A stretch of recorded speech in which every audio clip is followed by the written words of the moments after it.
Good evening and welcome to this edition of the Sofa Sports News Show, brought to you by sofasportsnews.com and Greek Beat Radio. I'm joined this evening by a number of very special guests. Huddersfield Town fan Ben joins us. Ben, pleasure to have you with us. Thank you.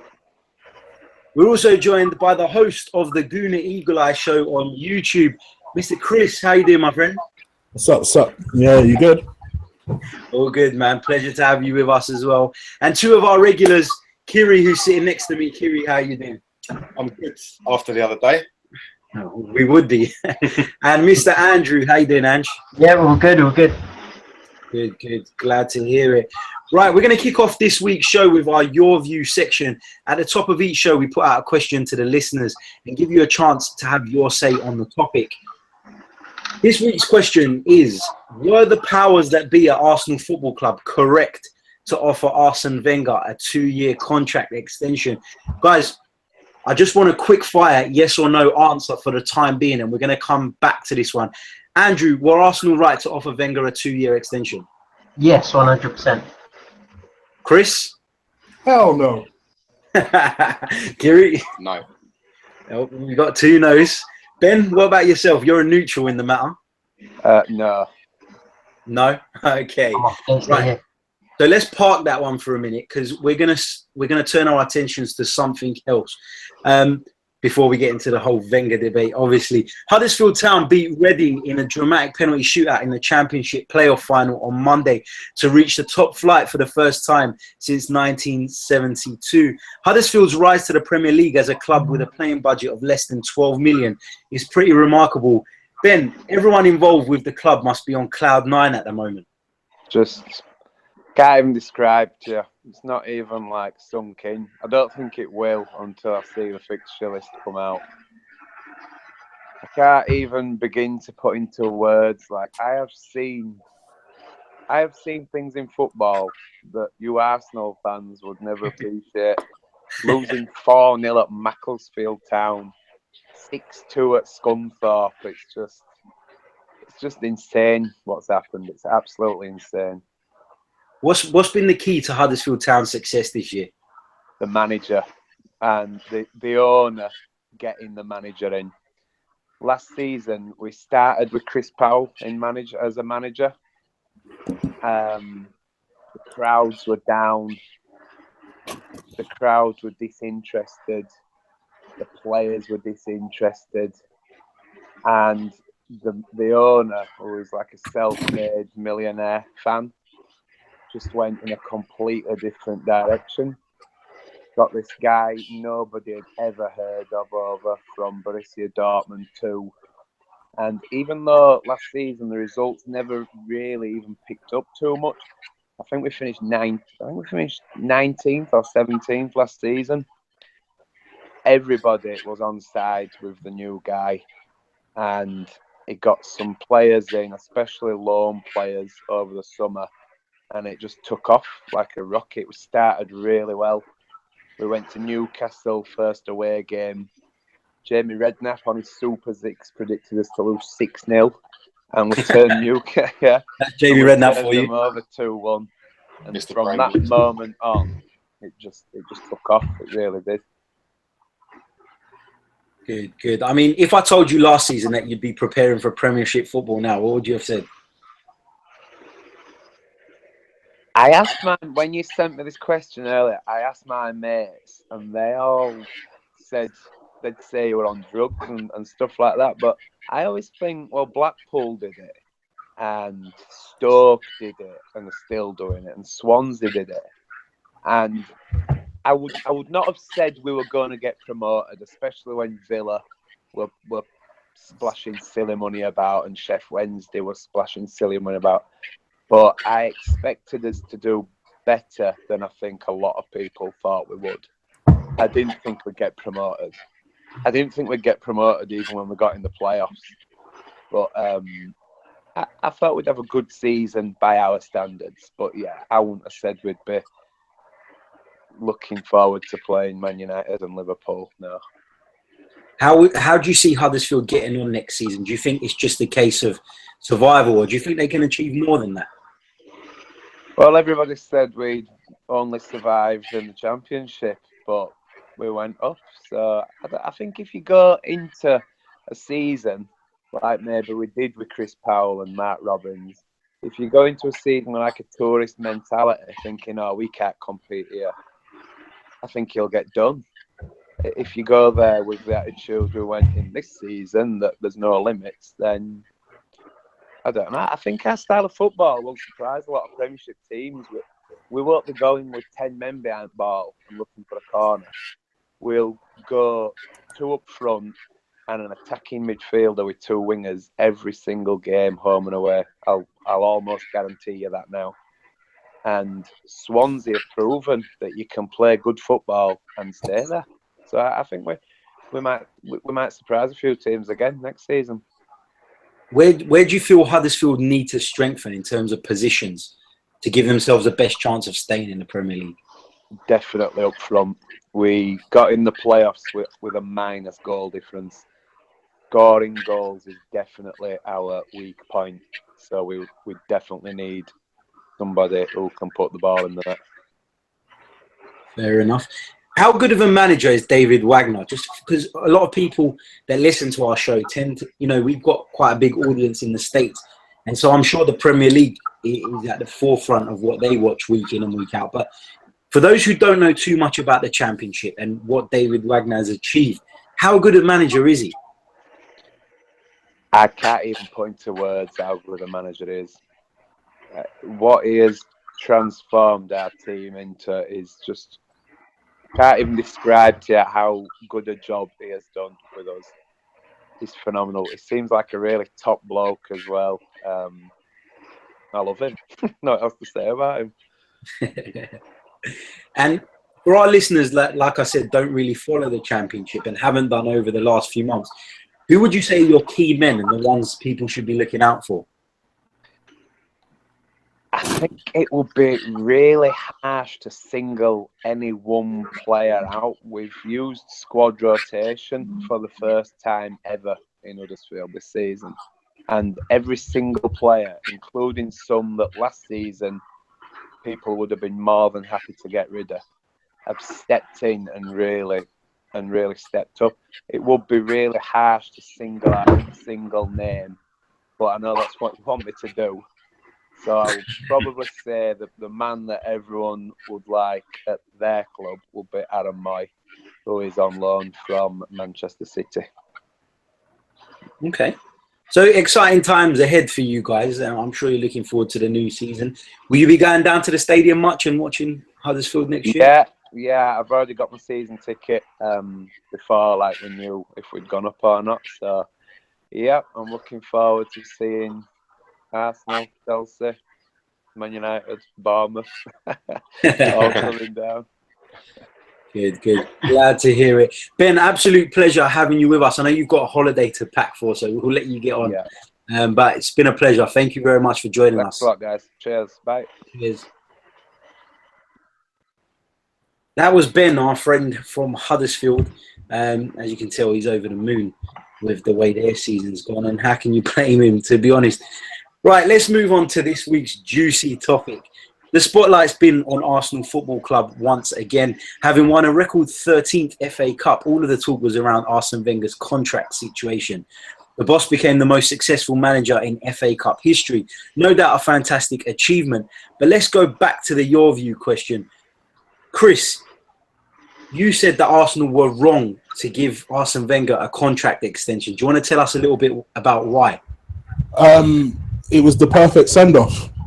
It was the absolute perfect send-off. And here's the thing, for anyone who's listening thinking, oh gosh, one of them Arsenal fans that are just going to hate unnecessarily on Wenger, I was so ecstatic for him, more than anyone. I was so happy because you could see he was genuinely relieved. You could see he was genuinely happy. And almost like a granddad you feel a bit sorry for him. He's taking a bit of a pasting. He's a bit old. He's a bit past it. He says some wild stuff at the end of the day. But ultimately, you love your granddad, right? And I thought to myself, you know what? This is the perfect opportunity for him to just say, right, see you guys later. I'm out of here. And and then only to turn around and say, actually, I'm signing a 2-year contract. And it just begs the question, why wait till now? You might as well have told us 6 months ago. What was the purpose of the waiting? I'm genuinely of the belief that death will not stop the Arsenal board offering him a 2-year contract. Death won't stop it.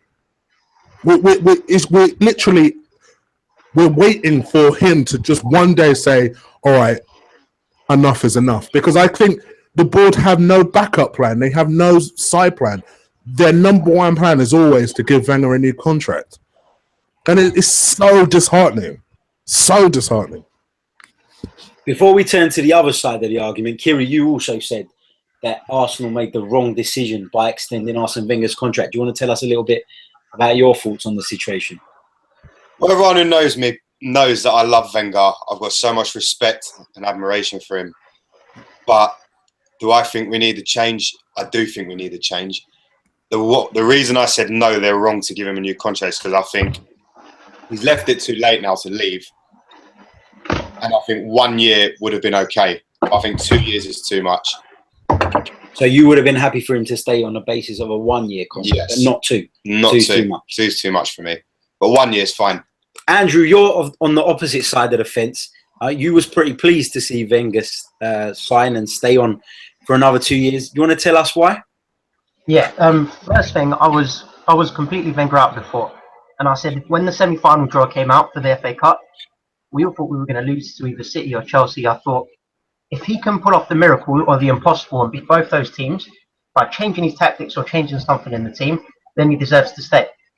That's the first thing. The second reason why I'm so happy that he's staying is because why do you change a manager? What do you expect when a new manager comes in? You look for a change of tactics, right? You look for the new manager to change the tactics the way that the team plays. Wenger done exactly that. Why change your manager when Wenger has made the change himself? We've gone on such a good run of form.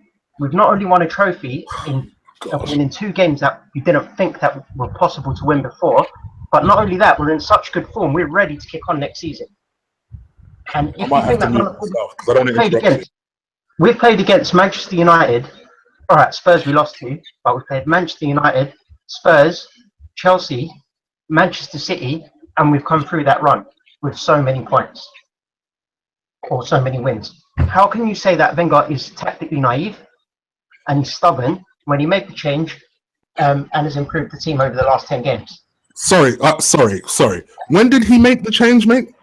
Wenger made the change, I believe, in the game against Middlesbrough when he switched to... So when we were out of everything. We were out of everything. We were not out of the FA Cup.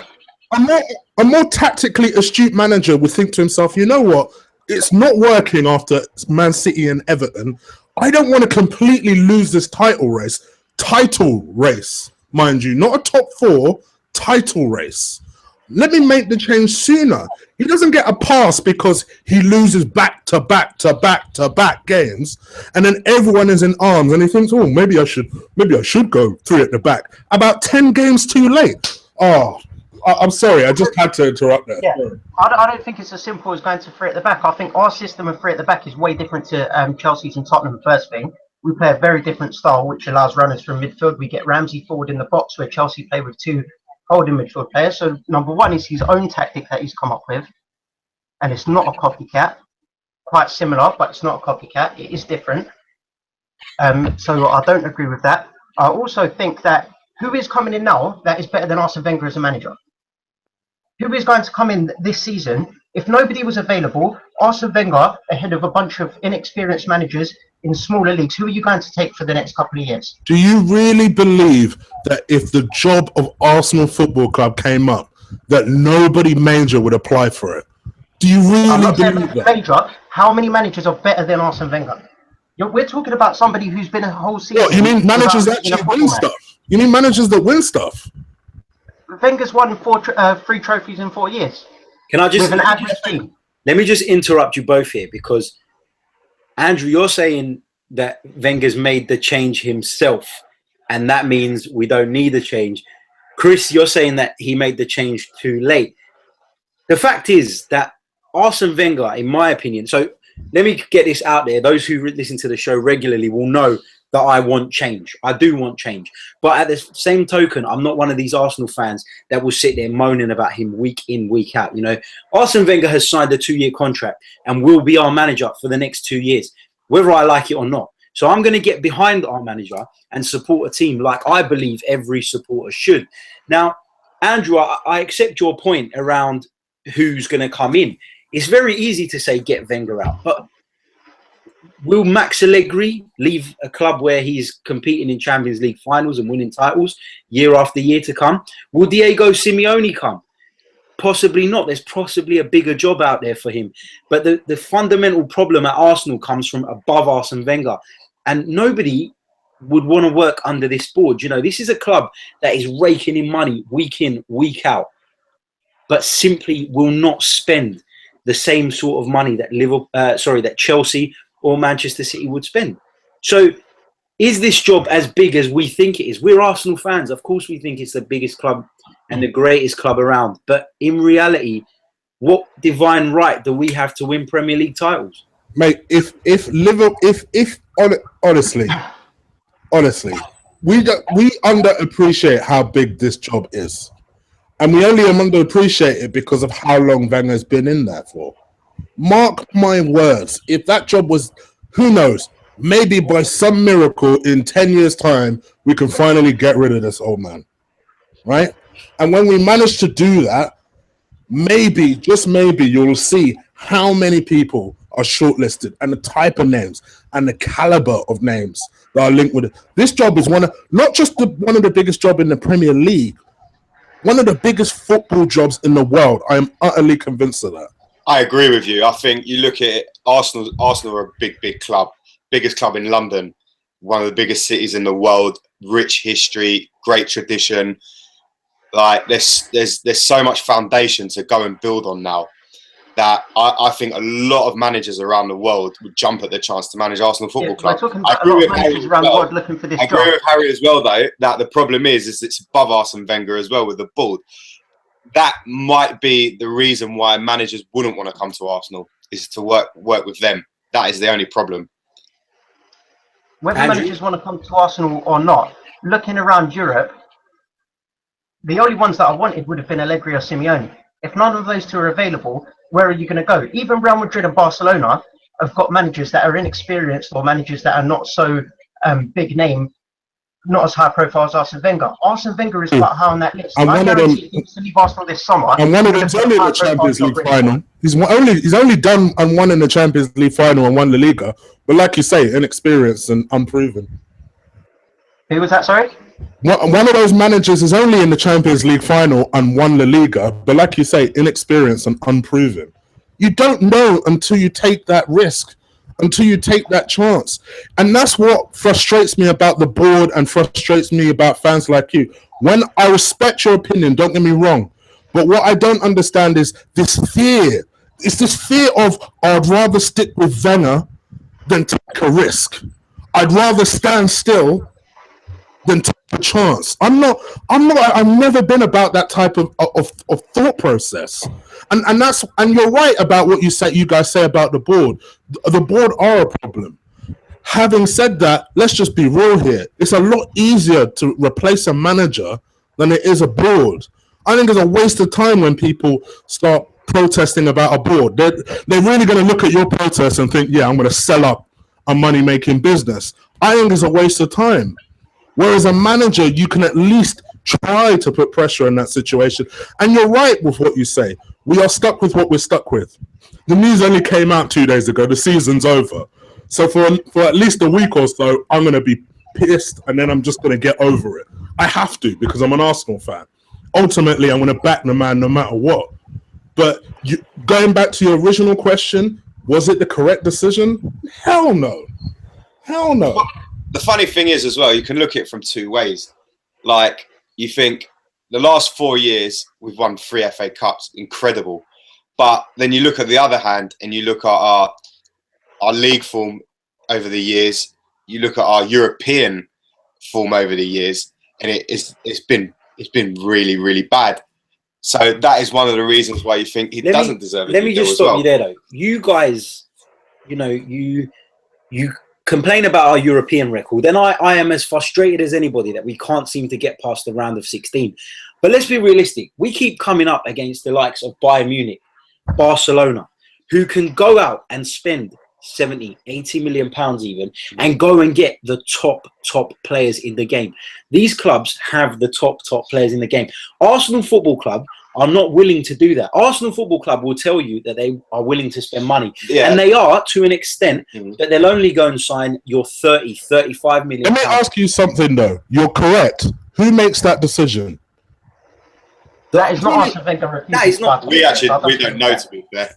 We have ideas, but we don't know as a fact. We're not privy to boardroom conversations.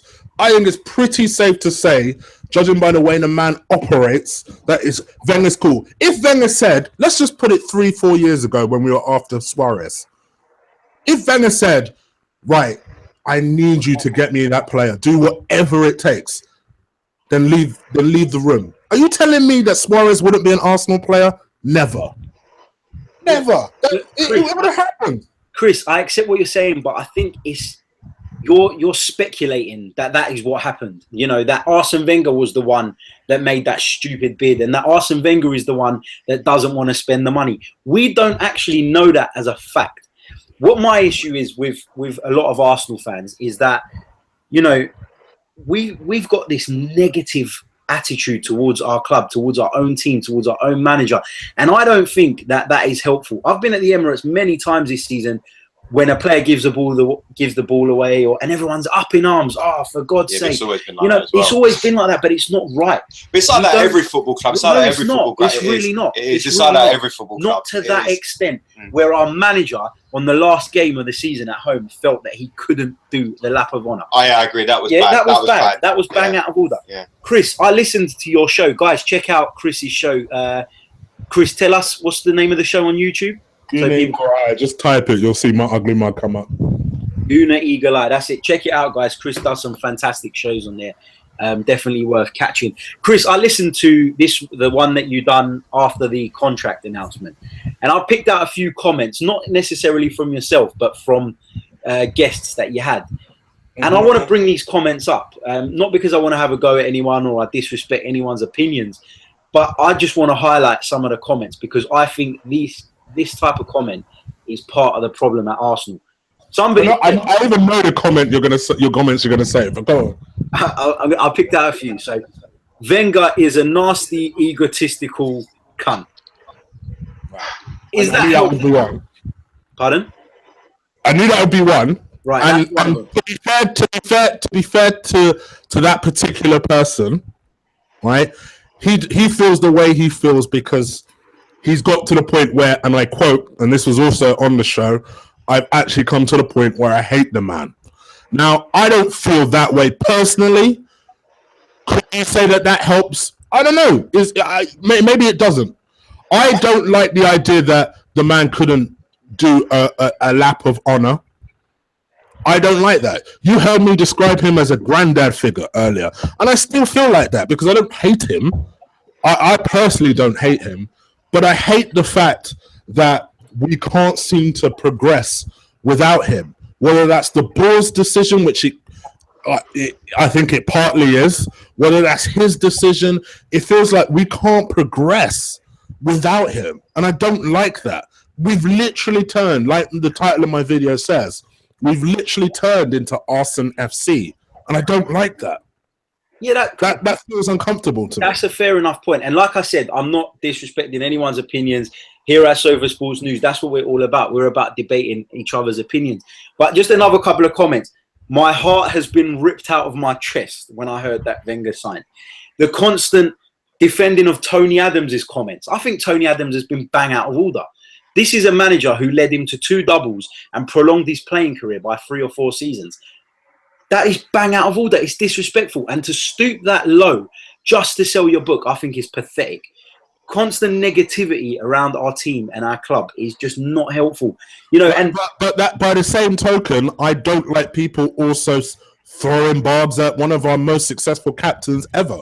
I think that's disgusting. Yeah, but that doesn't give... Same token. Tony Adams was a fantastic player, Arsenal legend. I love him to bits. But that doesn't give him the right to slate someone in a profession that he has tried in and he has failed in and he will continue to fail in. That is my point. You know, if he was talking about Wenger as a centre-half in his playing days, mate, you've got every right to criticise him because you were better than him. Fair play. But when you're talking about Arsene Wenger, the coach, and you are a failure as a coach, then that's when I can't really understand it. You know, people are blaming AKBs for the fact that Wenger is staying.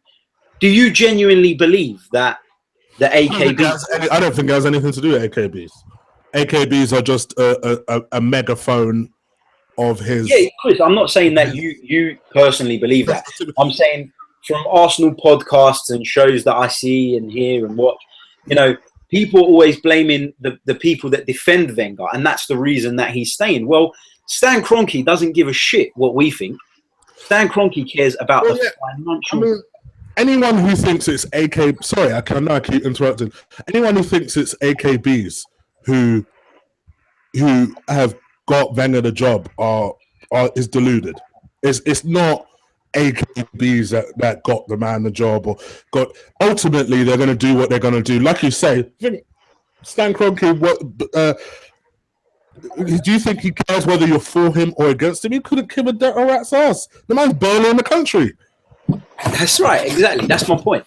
There is no, you know, there's no point in blaming certain sections of the crowd. There's no point in our crowd fighting amongst themselves because it is pointless. It's not helpful. You know, on the last home game of the season, and I know I mentioned this on last week's show, I saw loads of our fans fighting with each other in Block 6 because a guy decided to hold up an Arsene Wenger scarf. What's wrong with that? Like, supporting your manager is a crime these days. You know, I just think... But by the same token, people also do that when Arsene Wenger out signs come out. So yeah, they do. It is both ways. It does go both ways. Everyone is entitled to their opinion. But when push comes to shove and during a game, everyone needs to be united. And you know what? The first time I saw that this season was at the FA Cup final. Agreed. Agreed. And there was such a feel-good feeling. You know, barely anyone talked about Wenger out this or Wenger out that. It was nice for us to just win something, first and foremost. To be able to say we had a better season than Tottenham, even though they finished higher than us, was hilarious. You know, I enjoy that type of stuff. But then ultimately, to come, you're on the euphoria of that, to 24 hours later, to have the news that we all knew deep down was going to happen, but we were still dreading. And I think that was probably, to be fair to the two guys, because I know they're watching this right now, the two guys who you mentioned earlier about those comments, those two particular people were very expectant of Wenger leaving. They were utterly convinced. The only two people I knew who were convinced Wenger was going to go, and he didn't. And I think the pure surprise and shock of that really hurt them, I think. Whereas with me, I half expected it. So, I mean, fair enough. Look, like I said earlier on, you know, everybody's entitled to their view. I've got no problem with that. What I've got a problem with is people airing their views sometimes in a disrespectful manner. I don't think it's helpful. I don't think the emergence of Arsenal Fan TV has been helpful. I think they've given fair play to Robbie. He's done a fantastic job and built something brilliant. And, you know, doing something like this, we all hope to achieve what Robbie's achieved. But the fact of the matter is this: Arsenal Fan TV has given a voice to some absolute morons. They wind up other members of our support. Some of the, you know, there is a lot of Arsenal supporters, sad to say, that don't know what the hell they're on about half the time. They don't know what they're watching. They don't know nothing about the game. And they are led by the voice of these idiots on Arsenal Fan TV sometimes. That's just how I feel about it. I mean, Andrew, back to you, because I know we want to go to the other side of the argument a little bit. We want to make a fair debate here. Andrew, what's more important to you, finishing in the top 4 or winning trophies? For me, I think it's an easy question. I think it's to win trophies. You don't remember all the years that we finished in the top 4. All right, we need to be there in the top 4. That's an expectation. But more importantly, I want to see if we do fail to challenge for the title in all of those seasons, I want us to bring in some sort of cup to soften the blow a little bit. Okay, but I'm going to challenge you here because in the past, you've said that you'd rather be in the Champions League than win the domestic trophies. So is it because of the situation Arsenal are in at the moment?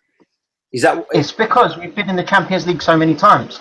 I've seen teams fall out of the Champions League. Chelsea, for example, going to the Europa, following season going when they even went back into the Champions League and won that.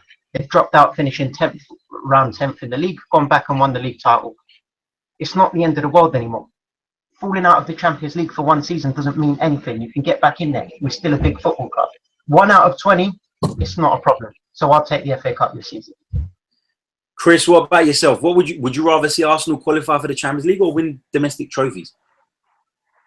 I have no interest in seeing us become a third place loser, which is what fourth is. So the way I see it is cups every time over Champions League. And apart from anything, you said it yourself. What's the point qualifying for a competition we can't even get into the quarterfinal of? We're such a disgrace in the Champions League, really, that we're only there of consistency. We're there to be another body, and I have no interest in that. In a lot of ways, I hope we put in some serious effort in the Europa and win the thing. That's what I really hope. Be nice to say we have a European trophy recently. That's what I want to say. Yeah, fair enough. I mean, do you feel we've been unlucky in the Champions League, or do you put it down to us just not being good enough? Because, I mean, if you look at the draws we've had, we're not good enough. Pretty unfortunate. Because I know what you're going to say. Well, we keep getting Bayern and we keep getting Barca. Cool. We had Monaco once, and that was before they got good. And we still got outplayed. We still got schooled. And guess what? It was in the last 60 again. And the thing is that, all right, this season, put this season to whatever you want to put it to. But we always get into a position where all of a sudden we mess up a couple of group games and we finish second. Why are we in that position? Because, all right, prior to the ranking system and the way certain things have changed this year, prior to that, we were always the favourite to top our group. And then we would do something crap. We would either have a horrible start and then we'd have to win 4 games on the back, or we'd lose some sort of stupid game that we weren't supposed to lose, and then it costs us first place. So I just feel like at this point we're just not good enough. I'd rather we just go in the Europa and win that thing. It's a major trophy. All right, it's not the Premier League. It's not the Champions League. I'll say it's the third most important trophy, though. So I'm going fast to say that. So should Arsenal be aiming? Are Arsenal in a position to be challenging for titles now, or should our objectives be different? Why? Why should they be different? I'm asking the question. Are Arsenal in a position I'll tell you to challenge for the Premier League? Let me ask you a question. I know it's your show, but whatever. All right. Are we a big club? Yes. Because you've asked me 2 questions now that make me think you're questioning whether we're a big club. Okay, so it comes down to one thing. How do you judge a big club? Do you judge a club size on its fan base, or do you judge a club size on its honours list? Because we haven't won the title since 2004. So you could argue that since 2004, Chelsea, well, it's not even an argument, have been far more successful than us. Have Chelsea overtaken us as a club? In terms of fan base, no. But if I was a player... I have no doubt in my mind we're a big club.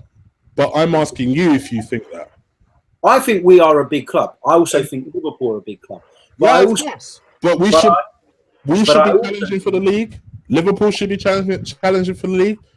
The whole top 6 should be challenging for the league. Now, I know what you're then going to say. Well, somebody has to finish 2nd, 3rd, 4th, 5th. But we've not been challenging. I would almost be able to take it if we finished 6th. But we challenged for the league at some point, and we finished maybe 3-4 points behind the first place. I'll say, blimey, it was an exciting season, and we at least tried, and we were unlucky. I could take that. Finishing 18 points behind Chelsea, I can't take. Then you hear your manager say, oh, we were only 1 point off. 1 point off what? 4th place. Chris, what I would say is what I would say is, look, Arsenal are full of tradition. Liverpool are full of tradition. Us two are humongous clubs. But the fact is, we see that Arsenal are a big club because we know the history, we know the tradition behind the club. If I was a Spanish midfielder, looking to come to the Premier League, I'd probably join Chelsea or Manchester City before I'd join Arsenal or Liverpool, because in recent times, those two clubs have been more successful. Those two clubs, in particular Chelsea, are more competitive in Europe. Chelsea have won the Champions League. We're still bloody waiting. So you can see why, we can't keep hiding behind this. We're a big club. We're a traditional club. Because if we're not winning things and we're not competing for the top prizes in the game, then the rest of the world doesn't see us as a big club. Only we do. Kiri, what are your thoughts on it? The one thing that annoys me the most is that we are a big club, but the reason we've moved to the Emirates was to financially compete with the big clubs in Europe, in the Premiership and in Europe.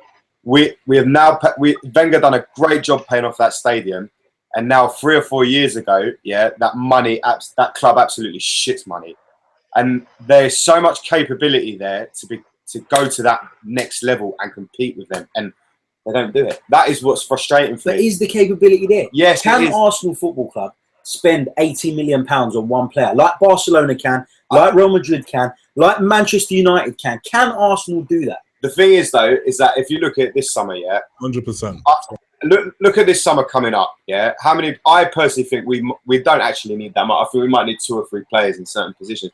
I think we need a centre forward, but he could actually go out and spend 80 million on a centre forward, because you look at it and you think he might have a budget of 100, 150 million.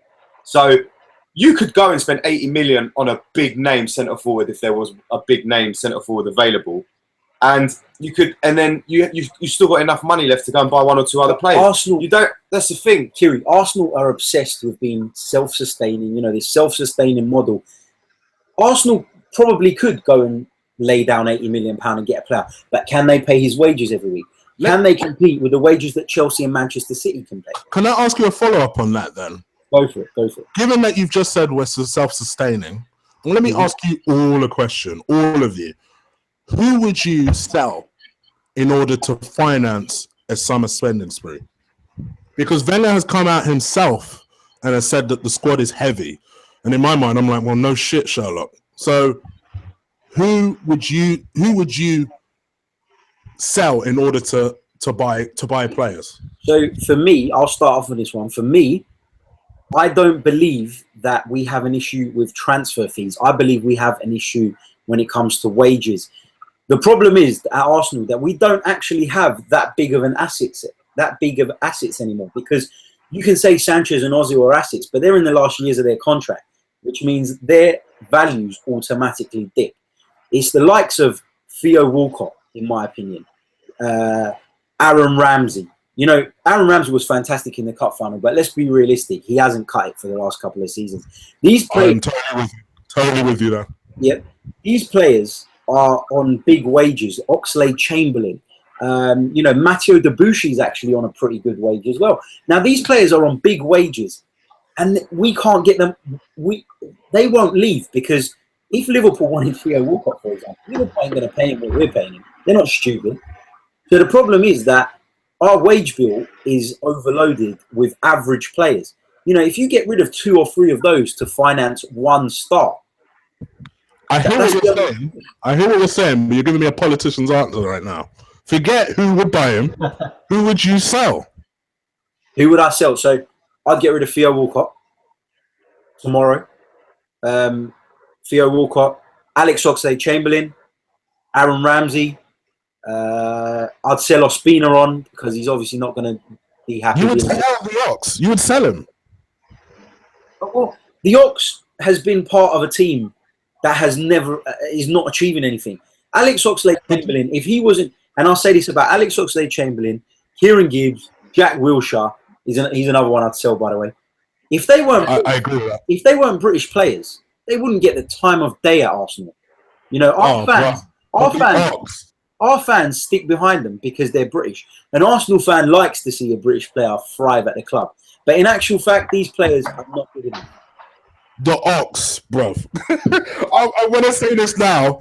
Since the turn of the year, alongside Alexis, he's been one of our best players. And I'm not a British fan. I don't like, the way people like fuss over British players. But the Ox, come on, dog. Chris, there's no doubt he's been in good form. I'm not denying that. But the fact is, he's been with Arsenal for how many years? And we're only seeing it now. You can't rely on it.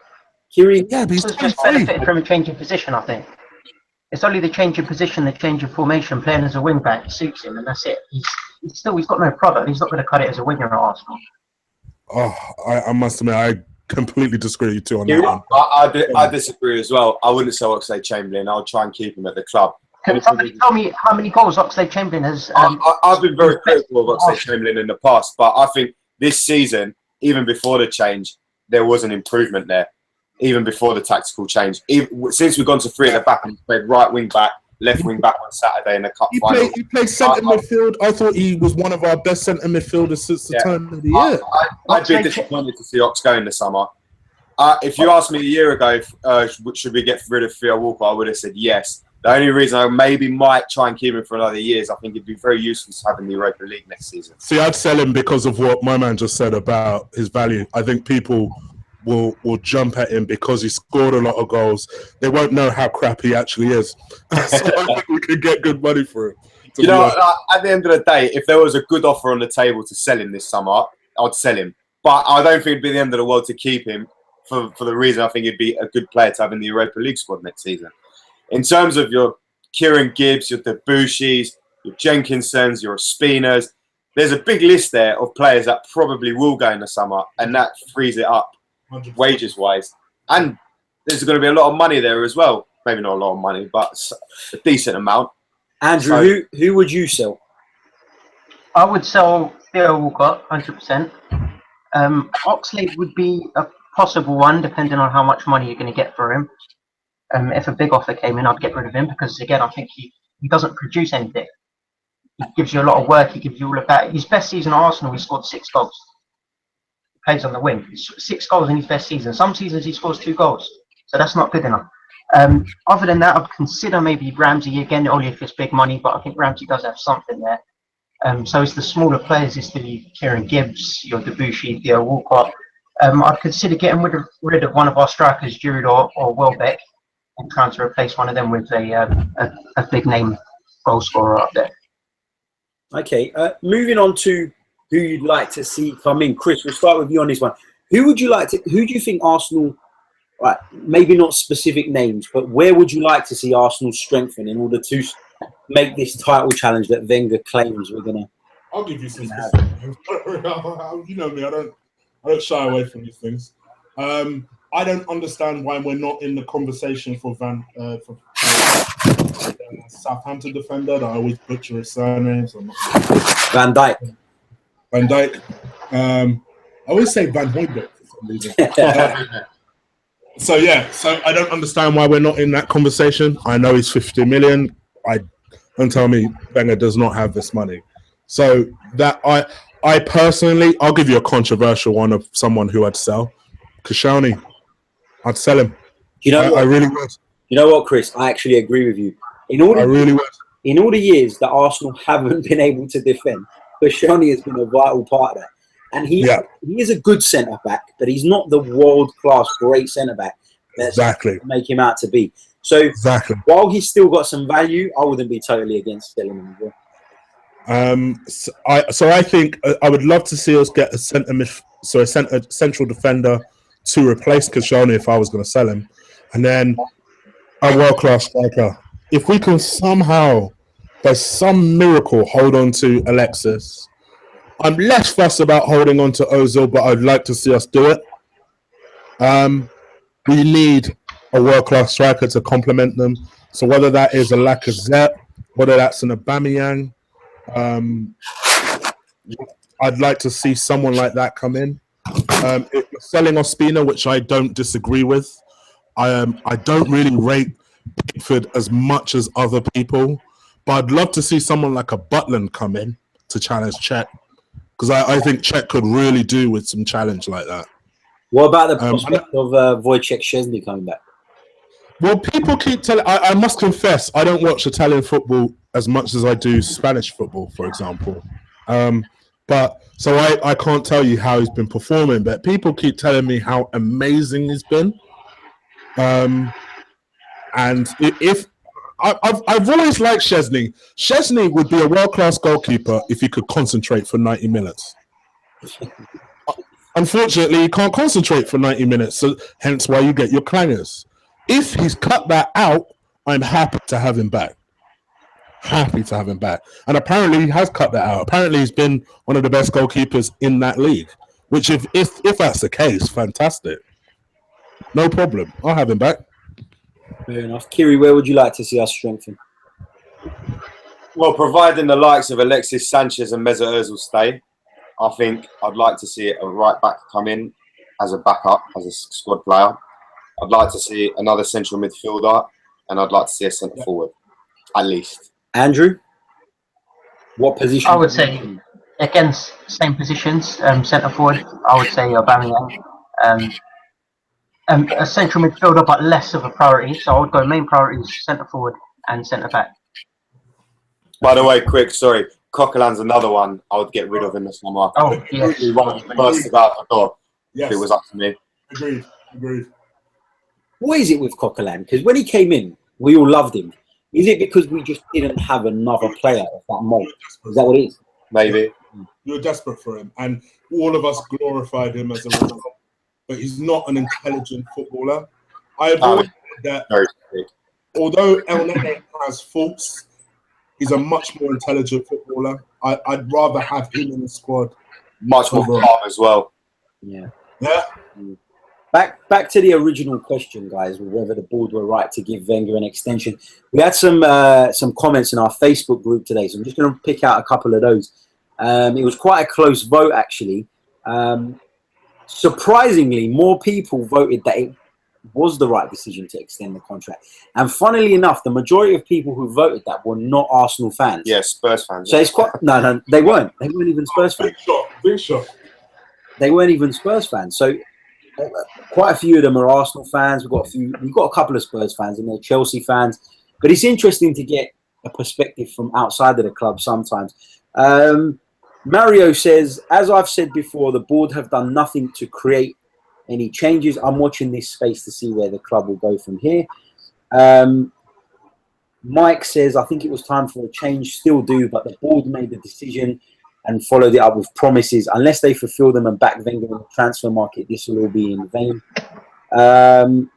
Chris says, and Chris is a Tottenham fan, he says they made the right decision because there is no replacement available.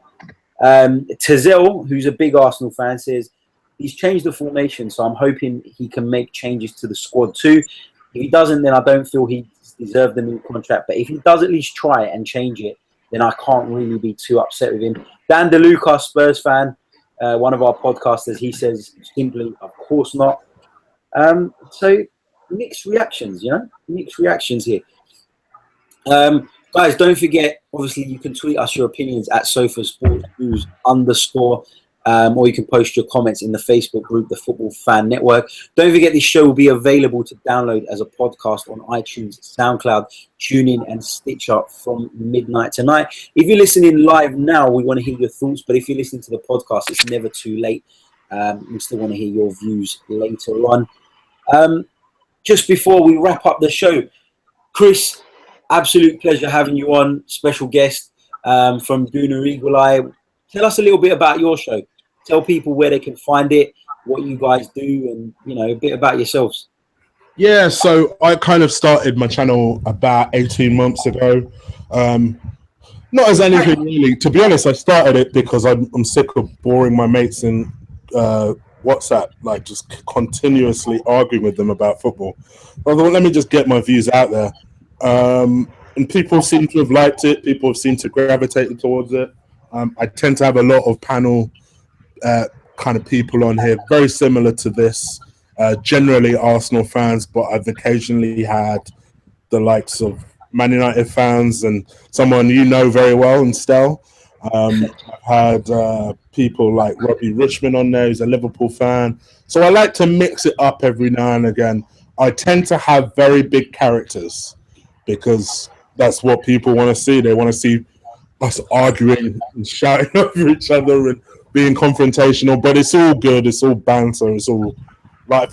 And despite my latest couple of videos, it isn't always Wenger out stuff. You know, I am a Wenger out, but much like your man next to you, I'm very much mindful of calling him names and stuff because I'm grown. I don't need to do that, and I don't hate him personally. It's just I just desperate for change, and that's very much the message you get in my shows. So very much go over to just type Gooner Eagle Eye in Google. It will come up. You can follow me on Twitter at Colossal Chig. I always pin my latest episodes on there. So that's CHIG. And yeah, that's pretty much me. And I can vouch for that. I'm not just saying it because Chris is on the show, but it is a fantastic show. I've watched it a few times now. And whilst I might not agree with some people's comments, I do really enjoy it. And obviously... have you subbed? That would be my question. I have not yet, but I will, I promise. But like I say, Chris, absolute pleasure, and you're welcome to join us anytime. Thank you. No problem. Andrew, do you want to give us your Twitter handle? Have you even got Twitter? I do. I haven't logged into it for a very long time, so probably best not to do that now. How are people supposed to abuse your views if you don't have a Twitter? Yeah, that's why I come off it. I sent one tweet to Talksport and from then on, yeah, never again. Kiri, have you got a Twitter account? At KC-Gooner1. KC-Gooner1. So guys, you can head over to sofasportsnews.com. We have loads of blog entries on there. We obviously upload our shows onto there. We've also got a Facebook group, which is titled The Football Fan Network. So you can follow the latest posts, vote in our polls, have your say, and interact with fans from all over the world there. This show is always broadcasted on Greek Beat Radio, which is the London community radio station. Big shout out to DJ Funksy for airing our shows. Shout out to Perfect Radio as well. What the Twitter handles. Before we wrap up, I want to announce the winner of the Sofa Sports News Fantasy League. I should have done this last week, but it just slipped my mind. It was such a fired up show last week. It just completely slipped my mind. D Makwana with his team Show Me the Mane came first, so well done to you, D. Tez Dogalari with Peter Check Yourself was second. I was third. Quite proud of that because usually I'm not too great. And Cos Georgialis with Fuzzy Logic took the last Champions League spot. He's turning into a bit of an Arsene Wenger, happy with fourth. Big shout out to Cos as well, who always listens from Cyprus. Well done to all of you that took part. It was great fun, and I look forward to mounting a stronger title challenge next season.